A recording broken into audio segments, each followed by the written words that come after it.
I want to welcome you to Phil Holton's wood turning shop today. We're going to make a platter today. And I want to just show you a couple examples of platters. This one has been carved on, but they're, compared to a bowl, they're much flatter. So we're going to start, this is going to be kind of an unusual one. It's going to have bark on the edge, but I've got a plank of basswood here. And this is a kind of common thing that I'm using, is a cardboard discs. You've got to eat a lot of pizza to have enough discs to do that. So I'm going to cut this off. Want to have a lot of care around a bandsaw, but they are a very, very common tool that wood turners like to use. So we're just going to mark out that shape.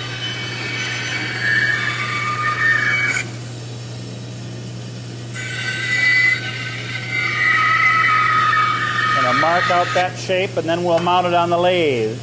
I've already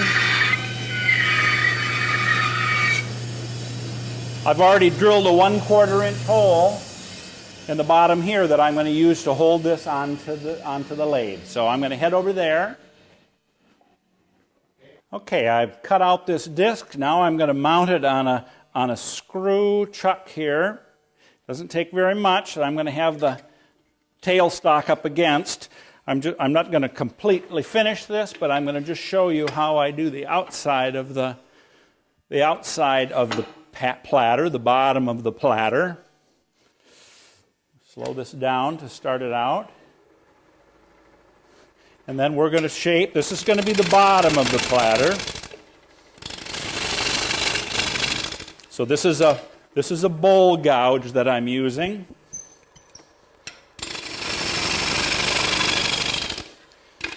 And riding the bevel, see there's the bevel. If I lift it up, I get a controlled cut.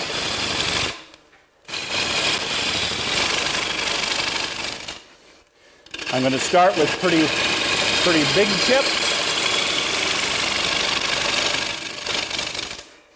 Going to start out with pretty big chips, and then I'll work with smaller chips. So far this is leaving a fairly rough surface. See, it's chipping out a little bit, so now I'm going to slow down a little bit. I'm going to flatten the bottom. I'm just slowing it down some. So now you see I'm making a little smaller chips by taking the gouge and leaning it up pretty high like this. Now I'm taking some really tiny chips off there that will leave a much cleaner surface when I try to finish this off. Most of these platters that I make are going to be painted by my rose mauling painters. If I'm going to make, usually for people that are going to just keep the platter, I'm going to use some prettier wood than this, maybe black ash or oak or something. But it makes a very pretty piece. So you see I'm moving to smaller and smaller chips that are breaking out less into the wood.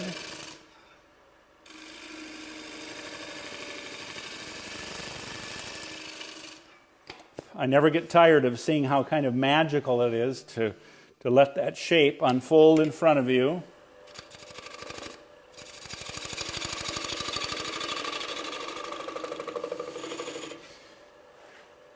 Then I'm going to take another tool here. It's called a shear scraper. And I'm going to mark a place.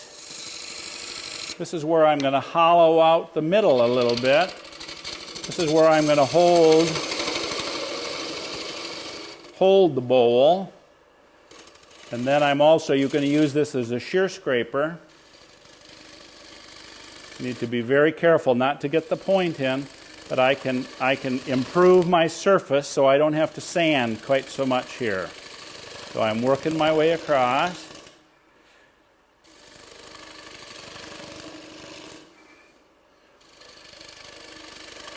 Because I'm turning air some of the time, it gets a little bouncy out to the outside edge, but you can see that very pretty surface. Okay, I think that's far enough for the outside. I'd hollow the middle out right here, and so then I'm going to end up with a shape that looks like this. So this is, I've hollowed it out. It's got just a little bit of a groove in here. I've smoothed it out here and sanded it. So this, I've just taken this a little bit further to get to this. Now I'm going to mount that on the lathe.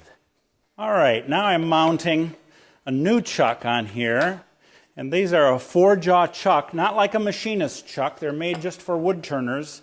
And one of the things that they, when you turn this, they can open or close. I sell these in my shop as well. But I'm going to use it at this time to expand into this recess that I've made. It's got just a little bit of a dovetail on the outside edge that is going to help me.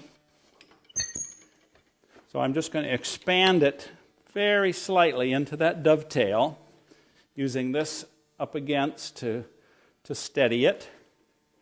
And let's see if I've got I cut her kind of close. It's not held on by a lot, but I think it's enough. Okay, so now I'll start turning on the top, and so you can see how that works. Okay, so now I flipped it to do it the other side. Really, all my bowls are done this way with at least 2 fixings. It's kind of the British word to use. Now I'm using a bowl gouge. It's not a spindle gouge. It has a much deeper flute here so that it can handle the fact that the grain direction is changing a lot here, and it could easily give me a bad catch. So I'm going to leave the tailstock on as long as I can. Gives me a little advantage. So you can see I'm just taking a little cut each time. And almost magic the way that comes off. Takes a little practice to get that, but this is what I teach people to do in my shop. And if you like to make a mess, there's just nothing like wood turning. We throw chips everywhere. Here I am working on the outside edge.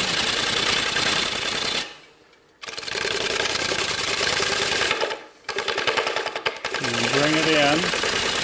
And I'm going to put a little, I think right when I get to the edge of this, you see this is pretty rough. It's got a lot of stuff in it, but the people that, this one is ordered already, they know what they want. They want something that's got some distressed wood in it.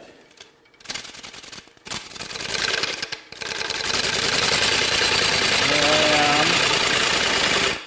We're not going to make this super thin because it's got too much cracks and distressed wood in it. But we certainly will take a fair amount of wood out of here.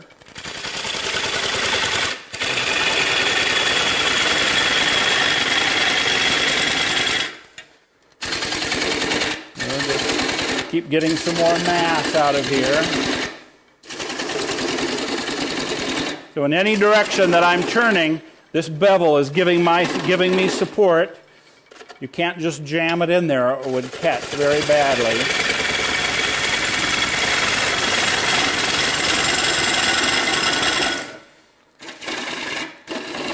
Okay, let's see how we're doing here. Okay, pretty interesting, isn't it? We've got quite a bit of stuff going on there. I'm just going to use a little super glue here, something that I use quite often. We're just going to firm up that cracked wood a little bit in a couple of different places, but especially right here where I'm going to put a bead. And then I'm going to spray some accelerator. This is super glue is something that apparently guitar makers are the ones that first decided that they could use it for their construction, and then model airplane people learned about it, and then wood turners. So I buy it hundreds of dollars at a time.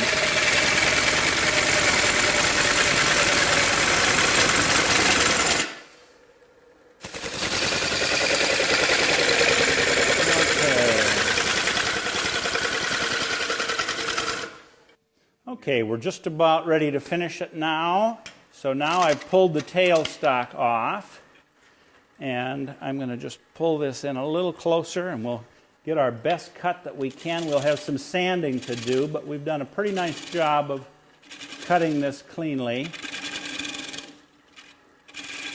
as with lots of faceplate work, we hold it between centers as long as we can with the tailstock up there. But finally, we want to hold it